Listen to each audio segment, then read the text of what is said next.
Saludos, estamos de regreso en su programa Bajo el Microscopio y hoy tenemos de invitada a la doctora Yasmín Guzmán con el tema de infecciones nosocomiales o intrahospitalarias.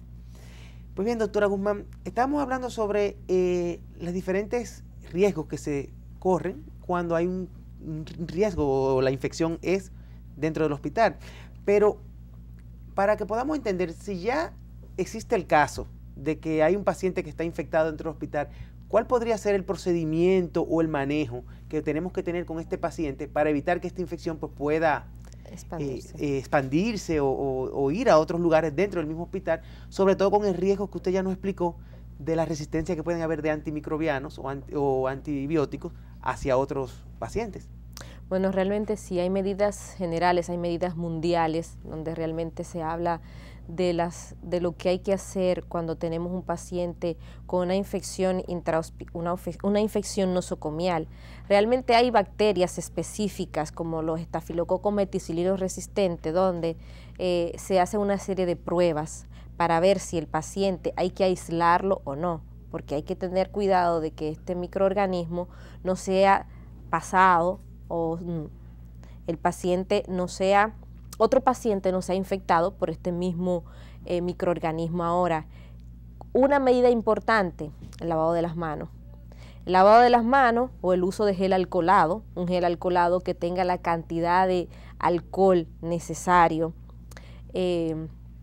para eliminar los microorganismos. Esto es importante y donde hay estudios que hablan, donde esto es muy semejante al lavado de las manos, aunque yo creo que nada sustituye el lavado de las manos. Pero realmente ya, si en muchos lugares donde no tenemos medios para lavar las manos, los gel alcoholados se puede utilizar. Lavado de las manos, aislamiento del paciente si es necesario, el uso de mascarillas, guantes, es una utopía realmente, pero se puede hacer y es lo correcto que hay que hacer. En otros lugares también el tiempo es importante de estos pacientes en cuanto al aislamiento, aunque esto afecta realmente a nivel intrahospitalario de los costos. O sea, nosotros tenemos nada más que ver con el área de salud, con el manejo de tratar a los pacientes, pero también hablan mucho porque es un problema en cuanto a costos, las infecciones intrahospitalarias. Y a veces hablamos que solamente estas infecciones pueden darse quizás por el trasiego o que un personal de salud pues lo pase, como usted dice bien, porque no usa una medida de prevención adecuada, pues puede llevarlo a otro paciente por la manipulación.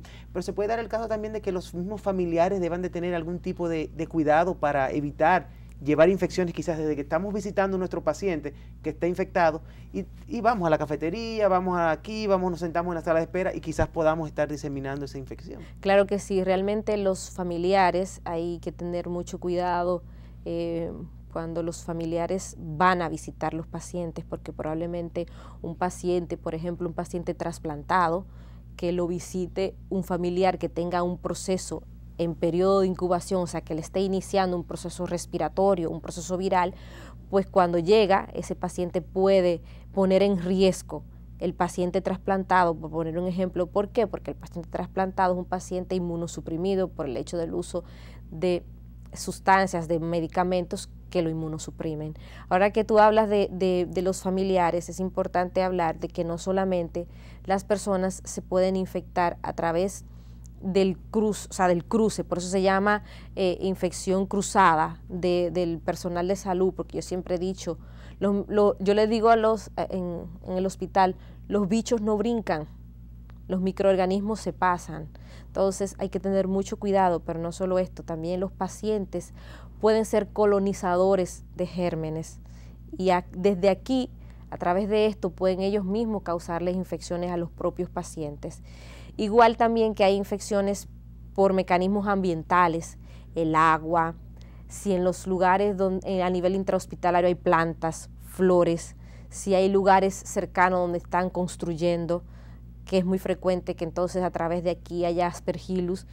Y entonces estas son medidas que hay que tener que tomar en cuenta, porque también es una vía de los pacientes adquirir infecciones intrahospitalarias. Muy buenas medidas de prevención que la doctora Guzmán nos ha explicado, y sobre todo el lavado de las manos. Es algo que tenemos que hacer énfasis, porque vamos a ver, no en este programa, sino en todos, de que podemos evitar cualquier tipo de infección ya sea dentro del hospital, en la casa, en cualquier lugar, simplemente con el lavado de las manos, de los alimentos, de todo, con el lavado de las manos. Es algo que tenemos que tener muy presente. Y también saber que cuando vamos a visitar un paciente, vamos a visitar ese paciente y es puntual. A veces vemos que van a visitar el paciente y de ahí creen que es como si fuera no un centro hospitalario que están yendo, sino a una feria o algo y hay un cruce de una habitación a otra y esas son medidas que debemos de tomar. Claro. Doctora Guzmán, una pregunta, porque nos enfocamos mucho a lo que es el paciente y las visitas, pero para el personal de salud que trabajamos en estos centros, ¿cuál puede ser el riesgo de las infecciones nosocomiales o intrahospitalarias? Bueno, realmente sí, el personal de salud está expuesto, tanto es así que existen medidas hay esquemas de vacunación para el personal de salud. ¿Por qué? Porque estamos muy expuestos a contraer infecciones intrahospitalarias, no solamente bacterianas, sino virales también. Entonces, por eso es importante que también tener las medidas de bioseguridad, el personal de salud, y atender a todas las personas como si todo el mundo tenga la capacidad de infectar. Muchas veces utilizamos solamente las enfermeras o uno mismo y toma muestras de sangre sin guantes, porque el paciente supuestamente no está infectado o no tiene ningún proceso infeccioso, pero realmente es una equivocación. A todo el mundo hay que tratarlo de la misma manera, con bioseguridad y tratando de cuidarnos. ¿Por qué? Porque el personal de salud es el primer personal que está expuesto, a pesar de que tengamos las defensas, el mecanismo de defensa en buenas condiciones. Probablemente podamos tener en un momento que no sabemos podemos infectarnos en cualquier momento de cualquier proceso infeccioso y por lo tanto es importante el cuidado de la bioseguridad para nosotros. Entonces ya sabemos, qué bien que entendemos esto, que las medidas de prevención, la medicina preventiva es lo ideal ante todo, no solamente entre los procesos infecciosos, sino entre todo las medidas. Y como pregunta así para terminar, doctora, ¿cuál podría ser su recomendación como médico internista infectóloga para los centros de salud donde se manejan, podemos decir, un volumen alto de pacientes que pueden presentar infecciones? Sabemos que hay centros de salud que solamente quizás pueden ser ambulatorios, pero hay otros que ya están más especializados y por ende pues ya tienen también un volumen de pacientes infectados mayor. ¿Cuál podría ser una recomendación a su experiencia de que podemos darle para tener cuidado, tanto para el centro como para la comunidad? Bueno, realmente existen medidas internacionales donde se habla de que todo centro hospitalario, todo centro de salud debe tener un comité de infecciones nosocomiales, donde debe estar presidido preferiblemente por un epidemiólogo, ya acompañado del médico, ya sea el médico infectólogo en el caso de que haya, los microbiólogos, el director, el administrador, enfermería, también mantenimiento, cocina. Todo esto se forma farmacia, todo esto se forma un equipo donde todo el mundo tiene funciones específicas para evitar la propagación, sobre todo, de las infecciones intrahospitalarias.